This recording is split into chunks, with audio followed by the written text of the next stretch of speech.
देखता था क्रिकेट में मुझे शौक हुआ, लेकिन मैं क्रिकेट खेल नहीं सकता। हाँ। अगर मैं क्रिकेट खेल सकता होता तो मैंने फिर क्रिकेटर बनना था, मेरी ये ख्वाहिश थी। पाकिस्तान क्रिकेट टीम ने बहुत डिसअपॉइंट किया है अपने फैंस को। अगर देखा जाए पाकिस्तान क्रिकेट टीम का T20 वर्ल्ड कप सिलेक्शन अच्छी नहीं हुई।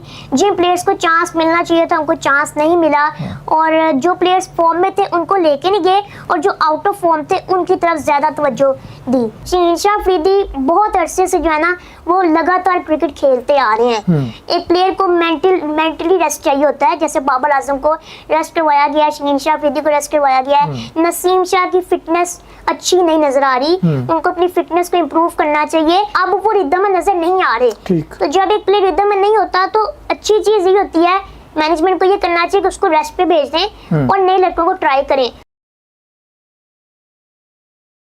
अस्सलामुअलैकुम, आप देख रहे हैं टीवी टुडे और मैं हूं आपका मेज़बान राहिल मुआविया। नाजरीन, मेरे साथ ये एक खूबसूरत सा बच्चा मौजूद है जिसकी उम्र 18 साल है, लेकिन एक बीमारी में मुब्तला है और उसकी वजह से इसकी जो हड्डियां हैं वो बहुत ज़्यादा कमज़ोर हैं। बहुत ज़्यादा सेंसिटिव बच्चा है, इतना सेंसिटिव है कि मैं इसको पकड़ भी नहीं सकता, क्योंकि मैं अगर इसको पकड़ने की कोशिश करूँगा तो ऐन मुमकिन है कि उस दौरान भी इसकी कोई हड्डी फ्रैक्चर हो जाए। 18 से 20 दफ़ा इसकी हड्डियां फ्रैक्चर हो चुकी हैं, लेकिन इसके बावजूद ये बच्चा क्रिकेट से इतनी ज़्यादा वालेहाना तौर पे अकीदत और मोहब्बत रखता है, और इसका एक शौक़ है कि ये बच्चा खेल नहीं सकता तो उस पे तबसरा करता है। सोशल मीडिया पर बहुत ज़्यादा देखा जाता है, लाखों लोग इस बच्चे का क्रिकेट पर तबसरा देखते हैं, और वो तबसरा बड़ा जानदार तबसरा होता है और ऑथेंटिक और मालूमात पर मबनी होता है। मैं आज इस बच्चे के साथ मौजूद हूँ। जब ये बात करता है तो ऐसे लगता है कोई तोता बोल रहा है, और मैं आपको भी आज इसकी प्यारी प्यारी बातें सुनाऊंगा। तो कैसे हैं जी उमर एजाज साहब आप? जी अल्हम्दुलिल्लाह, आप कैसे हैं? अल्लाह का करम। क्यों शौक चढ़ा ये इतना क्रिकेट का? जी बस ये क्रिकेट का जो शौक है ये मुझे तब हुआ जब PSL का पहला सीजन हुआ था। आपको पता है कि PSL पहले खेला जाता था शारजा में और दुबई में, तो तब मैं देखता था क्रिकेट और मैं कहता था कि यार ये बहुत अच्छा खेल है। मैं देखता था, फिर मैंने अपने जो फेवरेट प्लेयर वो बनाए, ये मेरा फेवरेट प्लेयर है। मैं देखता था क्रिकेट में मुझे शौक हुआ, लेकिन मैं क्रिकेट खेल नहीं सकता। अगर मैं क्रिकेट खेल सकता होता तो मैंने फिर क्रिकेटर बनना था, मेरी ये ख्वाहिश थी। लेकिन मैंने कहा मैंने इसी फील्ड में काम करना है। अगर मैं खेल नहीं सकता तो मैं क्रिकेट के ऊपर बात तो कर सकता हूँ, तबसरा तो कर सकता हूँ, मशवरे दे सकते हैं आप। जी मिलते भी हैं आप क्रिकेटर्स को? जी बिल्कुल, बहुत से क्रिकेटर्स हैं जिनसे मैं मिला हूँ। ड्यूरिंग PSL 5 में गया था PC होटल में, वहाँ पे सारी टीमें मौजूद थी, और वहाँ पे बाबर भाई, मोहम्मद आमिर, इमाद वसीम और इंटरनेशनल प्लेयर्स जैसे डेल स्टेन, इन सब से मुलाकात हुई थी। और ये भी मेरा एक ड्रीम था कि मैंने प्लेयर से मिलना है, इनसे सिग्नेचर्स देने हैं बैट के ऊपर। को मशवरे भी दिए थे फिर उन्हें? जी बाबर भाई से बात हुई थी थोड़ी सी, उनको मैंने यही कहा था कि आप पाकिस्तान के बेहतरीन बैटर हैं, और मैंने उनको यही कहा था कि आपने परफॉर्म करना है, आपने जो अपनी फिटनेस के ऊपर काम करना है, आपने अपनी जो बैटिंग है उसको मजीद इम्प्रूव करना है, क्योंकि आप वर्ल्ड क्लास बैटर हैं और सबकी एक्सपेक्टेशंस है आपके साथ कि जब आप परफॉर्म करते हैं तो पाकिस्तान क्रिकेट टीम को फायदा होता है, पाकिस्तान जीतता है। तो मैंने उनको यही कहा था कि आप बड़े अच्छे बैटर हैं, आप इंशाल्लाह ऐसे ही परफॉर्मेंसेस दिखाते रहें। ठीक है। तो जब आपने आगाज किया था PSL 5 के दौरान, उस वक्त आपके फेवरेट क्रिकेटर कौन थे? उस टाइम मेरे फेवरेट क्रिकेटर थे क्रिस गेल। जब मैं PSL जब स्टार्ट हुआ था तब मैं देखता था, तब वो लाहौर कलंदर की टीम में खेलते थे क्रिस गेल, तब वो मेरे फेवरेट प्लेयर थे। और अब अगर देखा जाए तो अभी तो बहुत से प्लेयर्स हैं जो PSL में आके खेलते हैं, जैसे कि कॉलिन मनरो हैं, एलेक्स हेल्स हैं, डेल स्टेन भी खेल चुके हैं PSL, रैली रूसो हैं लेफ्ट हैंड बैट्समैन, वो बड़े जबरदस्त किस्म के हार्ड हिटर हैं, वो भी मेरे फेवरेट हैं। ठीक है। तो अभी जो सूरत हाल चल रही है, पाकिस्तानी क्रिकेट टीम की कारकर्दगी तो बहुत बुरी नहीं जा रही? जी बिल्कुल ऐसे ही है। पाकिस्तान क्रिकेट टीम ने बहुत डिसअपॉइंट किया है अपने फैंस को। अगर देखा जाए पाकिस्तान क्रिकेट टीम का T20 वर्ल्ड कप, तो वो कैंपेन भी हमारी अच्छी नहीं रही। हमने ये सोचा था कि पाकिस्तान की टीम USA की कंडीशंस में अच्छा परफॉर्म करेगी, लेकिन पाकिस्तान की टीम ने अपने फैंस को मायूस किया। उसकी वजह आई थिंक यही है कि सिलेक्शन अच्छी नहीं हुई। जिन प्लेयर्स को चांस मिलना चाहिए था उनको चांस नहीं मिला, और जो प्लेयर्स फॉर्म में थे उनको लेके नहीं गए, और जो आउट ऑफ फॉर्म थे उनकी तरफ ज्यादा तवज्जो दी। अच्छा, तो आप सिलेक्टर्स को कसूरवार ठहराते हैं फिर? बिल्कुल ऐसे ही है, सिलेक्टर्स को ये देखना चाहिए कि जो प्लेयर परफॉर्म करता है, जैसे पाकिस्तान का डोमेस्टिक टूर्नामेंट होता है, जैसे नेशनल T20 कप है, कायदे आजम ट्रॉफी है, अभी रिसेंटली टूर्नामेंट हुआ है पाकिस्तान चैंपियंस कप, उसमें जो परफॉर्मर्स ने परफॉर्मेंसेस दिखाई हैं, जिन क्रिकेटर्स ने अपना जो टैलेंट है वो शो किया, शोकेस किया है, तो उनको चांस मिलना चाहिए, मैं यही चाहूँगा। आपको नहीं लगता कि टेस्ट क्रिकेट में तो पाकिस्तानी टीम की पिछले चंद सालों में बहुत ही ज्यादा बुरी कारकर्दगी है, हम जीते ही नहीं है कई सालों से?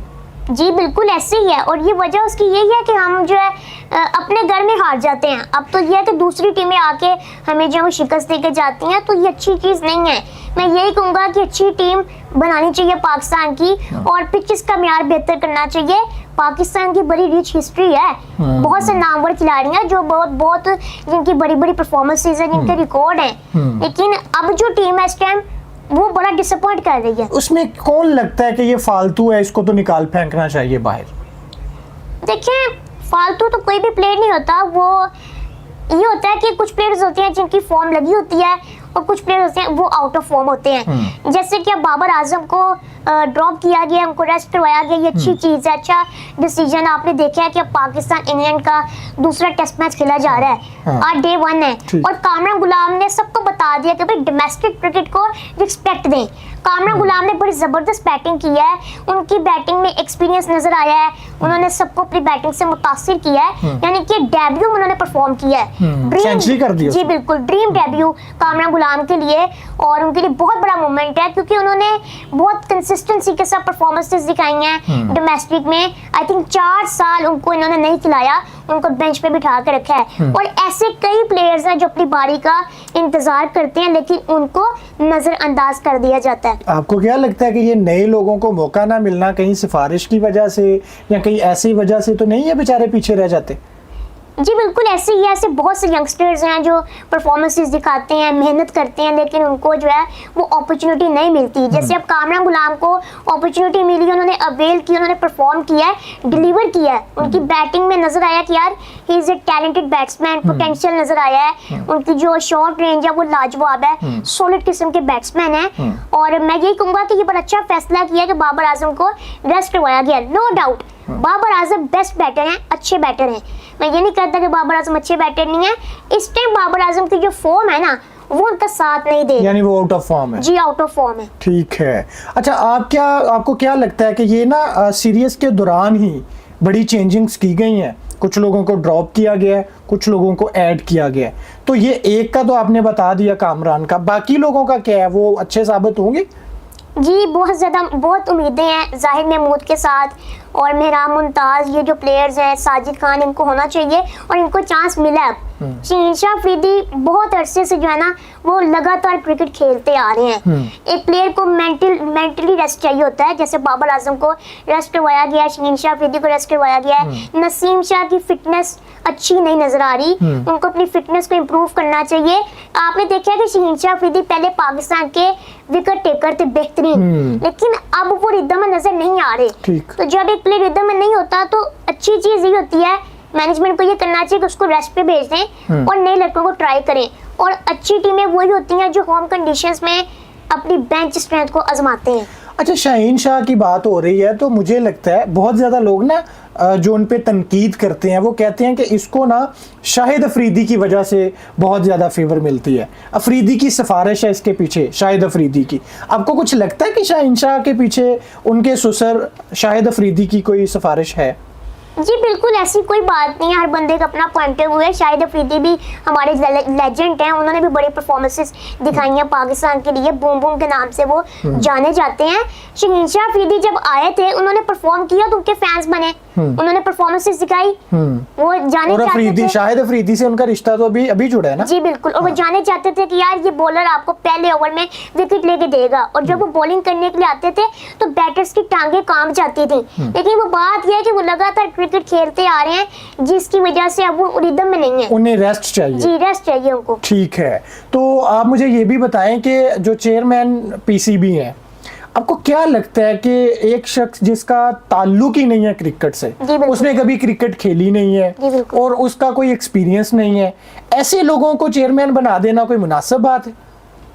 जी मैं आपकी बात से बिल्कुल एग्री करता हूँ और ऐसा होना भी चाहिए, क्योंकि चेयरमैन उसे भी होना चाहिए जिसने पहले क्रिकेट खेली हो, जिसको क्रिकेट की समझ हो, जिसको क्रिकेट की अवेयरनेस हो कि यार प्लेयर्स को कैसे इकट्ठा रखना है, टीम को कैसे उठाना है और क्या फैसले करने हैं, डोमेस्टिक क्रिकेट को कैसे बेहतर करना है। आई थिंक रमीज राजा साहब का जो टेन्योर था वो बड़ा बेस्ट था पाकिस्तान क्रिकेट टीम के लिए। उनके टेन्योर में पाकिस्तान की टीम फाइट करती नजर आती थी। हमने उन्हीं के टेन्योर में इंडिया की टीम को हराया, एशिया कप का फाइनल खेला, T20 वर्ल्ड कप का फाइनल खेला।